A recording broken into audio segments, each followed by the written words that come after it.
What's up, Lakers fans? I am Shane Jackson. Joined with me is Austin Case. Welcome to the Lakers Theory podcast from the January 25th edition. And the Los Angeles Lakers are 1-0.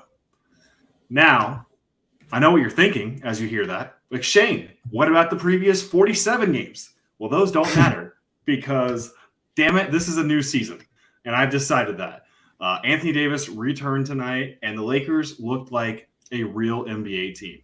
Did they look perfect? Absolutely not. Is there plenty of room to grow? Absolutely.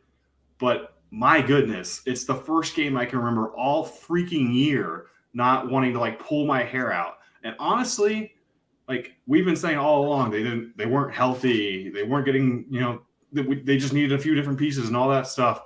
Well, now Lakers have no excuse. Like, everyone is here. This is their full roster. This is what they envisioned when they put this thing together.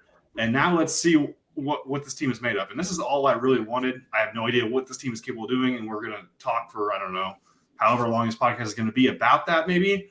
But I just wanted a shot at this. I wanted one healthy run, and it looks like we might actually get it, barring, knock on wood, barring some other injuries that come this way. But the Lakers looked legit tonight, and it was fun. I know the Nets are down and depleted as well, but a win is a win, and I'll take it, especially the way they looked. What did you think about tonight, Austin? Well, first off, I want to mention we're still missing Kendrick Nunn, so Yeah. we still don't know how he's going to fit into everything. But I thought it is a new season because we're 500, one game over 500 now. It's 24-24. By the way, the score was 106-96 Lakers victory over the Nets. I don't think I said it at the top. Go ahead. But it's a new season. Like, AD's back. He looked good from what I saw. To LeBron, I don't know. Somebody pissed him off, and thank you, whoever pissed him off, because this is incredible watching him. Like I mentioned to you, this dude is the MVP of the league. I don't understand how you can put him and the other candidates in the same category, because he is just above and beyond anything anyone else could do at this point. But I like tonight, dude. There were moments where I was pulling my hair out. It's specifically there in the third quarter when Russell Westbrook had to play for some reason. It was a 2-point game after I think it was right around 20, give or take a few points. But I was just like, Russell's in. They don't care. They don't want to win. He came out. I mentioned to my wife, Mallory, I was like, the Lakers are going to go up at least 15 now, in this stretch. And I think it hit 14. So I was like, there's something there. No, I don't know, man. They look good. The Nets are pretty depleted. So we can't say they turned a leaf over or anything, beating a really good team. The Nets are still a good team with Harden, but if that was a finals matchup, or if this was later in the season, that's going to be a different game. Yeah. So I personally, I'm not going to look too deep into this win just because that wasn't the Nets that we would see in the NBA finals, or something like that. So, but I do think they're getting better. Like, Austin Reeves, dude, this guy can freaking ball. Every time I would go to type something, I'm like, oh shit, I just said something about Reeves. It felt like every possession he was making a play. And this dude, he had 6 offensive boards. That's insane. He hustled, and that's what the Lakers need. They need dudes that are just gonna go out there and freaking hustle. And I don't know, they're guys are clicking. They're starting to know how to play with each other, especially those bench guys like Monk and Reeves, Stanley Johnson coming in. These guys are figuring out how to play with each other, but also play with LeBron and even Russell Westbrook a little bit. AD's got to fit into that. There's going to be some adjustments that need to be made with AD and these guys, but I'm hopeful. I love what I'm seeing, like especially from these bench guys, because that's where it matters. Like if Lakers are gonna win a championship, these bench guys they have to be something. And well, they're showing that right now. So there's a lot to be optimistic about. I'm gonna remain optimistic that the Lakers can move Russ. That's just me.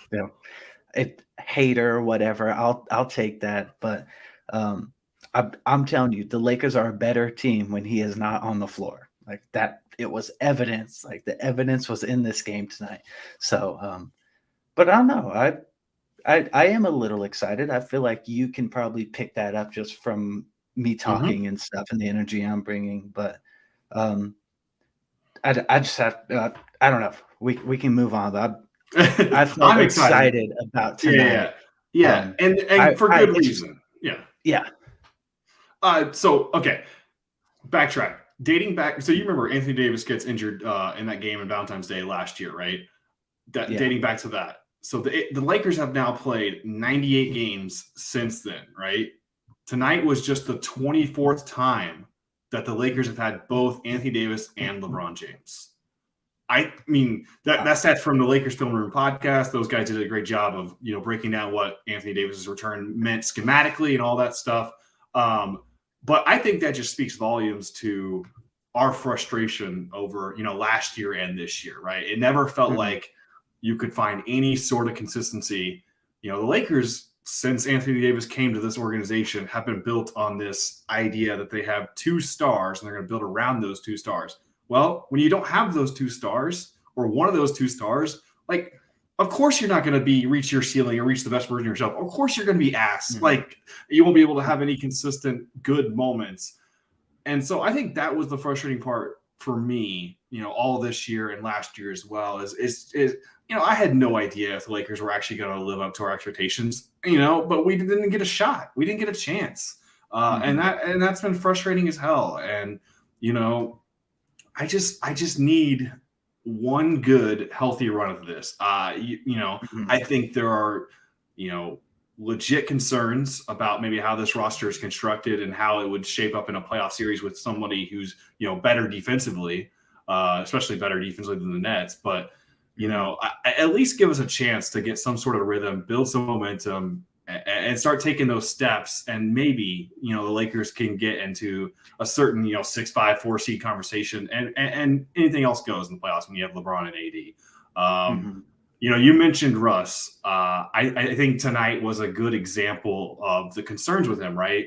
The Nets at some point in that game just decided, hey, we're going to let Russ shoot, like do whatever the hell he wants to do because he had a shot. And teams when we see them in the Western Conference throughout the playoffs are going to do that exact strategy. And it's going to be a real problem. That was a real concern when they brought Russ in. We said it last summer. And you're already seeing it in kind of important games here in the regular season as well. I will note that during that time, you saw Russ do a back cut on, a possession that really stood out to me. And it's those little things that if he decides and accepts he can do them, then maybe he can find a fit on this team.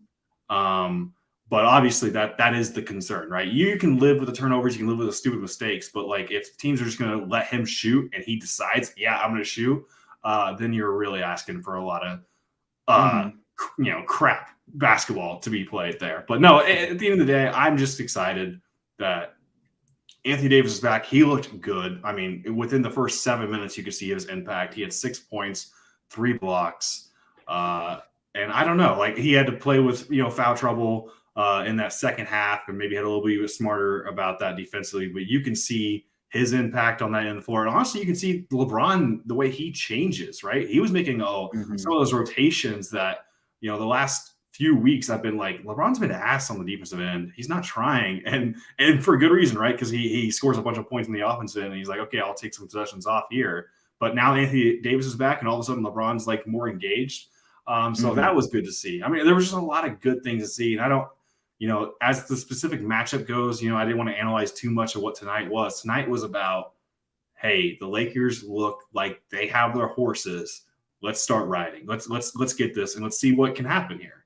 And that's what all tonight was about for me. So Yeah, dude, LeBron had those 2 steals for James. Dude, that was ridiculous. I was going crazy. Like, that's the scene in The League.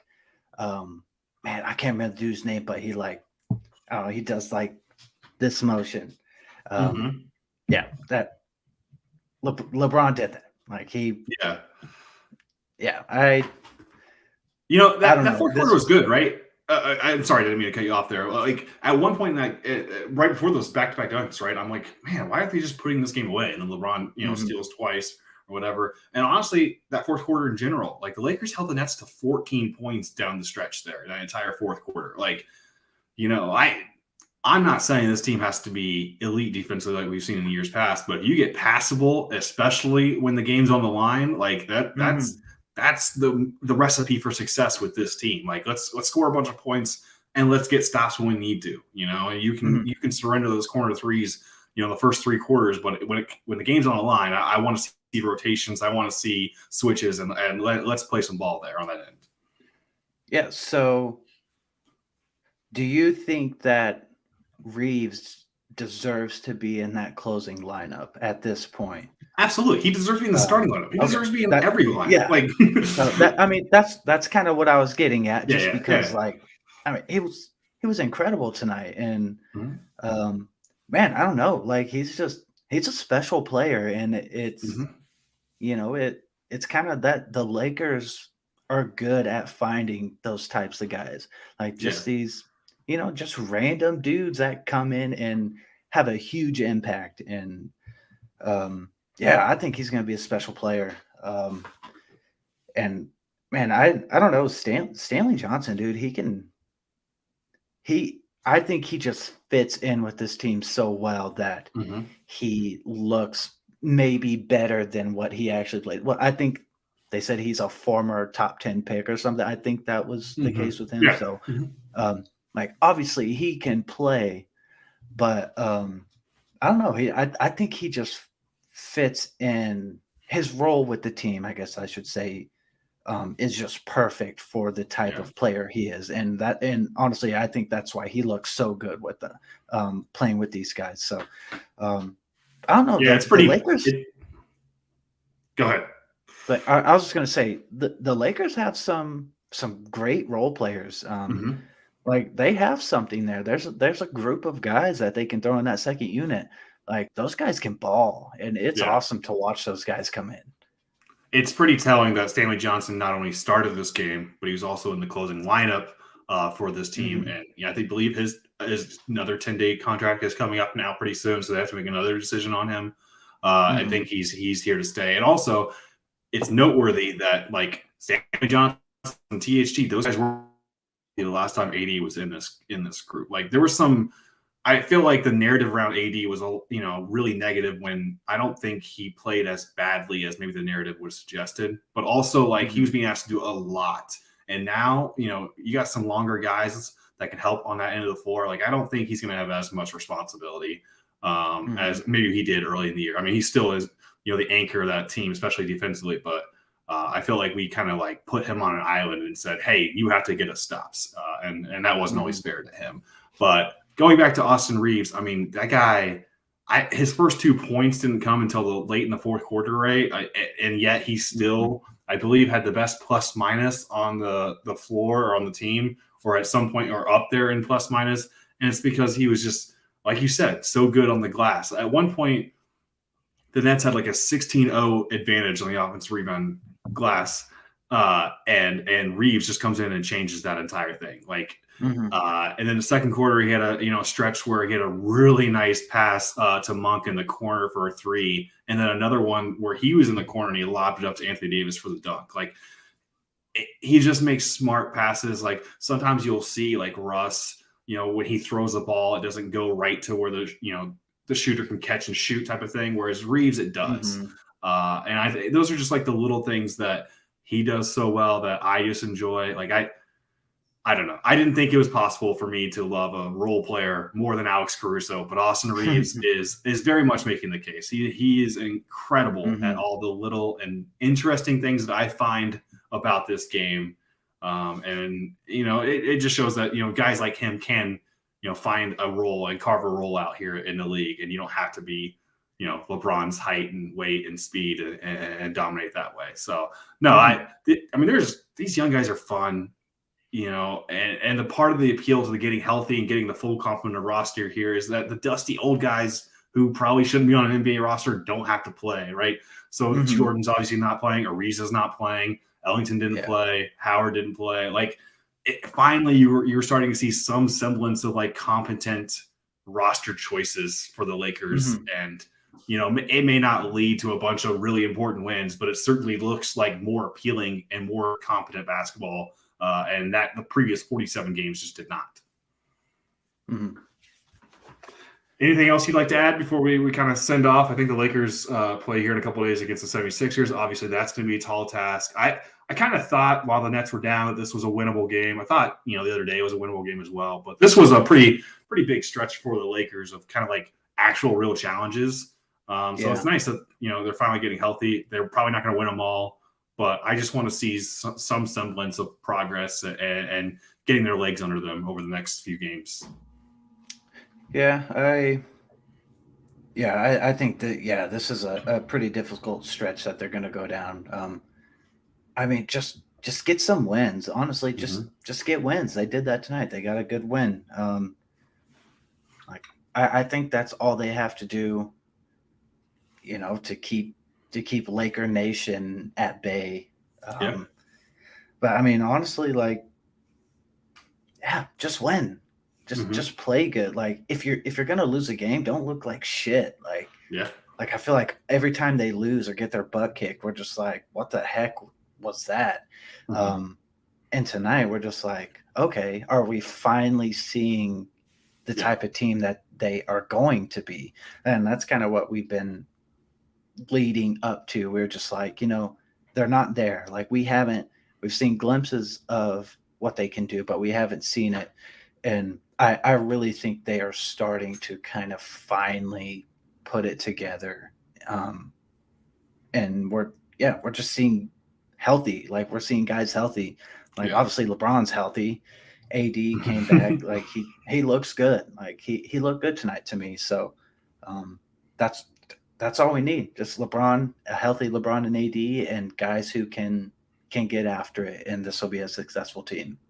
Yeah, I think there's a very good chance we'll be back on Thursday after the 76ers game, win or loss. That feels like a big enough game that we'll have to record. And honestly, we'll probably, do it more regularly now that this team's like healthy and like legit. Like, hey, there's gonna be more things to analyze, and it's not just, hey, LeBron was superhuman and then the Lakers lost or barely beat a really bad team. So now that they're healthy and playing, they could potentially play good teams. You'll get more shows from the Lakers Theory podcast. You can find that on all social media platforms. We're on YouTube, Facebook, Twitter, at Lakers Theory on all platforms. But yeah, we'll be back for sure Thursday after the 76ers game. Not too optimistic, but we'll see how it goes. I'm at least more optimistic now than I've been probably all year. So that's probably not saying much, though. The Lakers coming off a 106-96 win against the Nets, where they looked like a real basketball team. He's Austin Case. I'm Shane Jackson. Thank you so much for listening to a Lakers Theory podcast, and see you next time.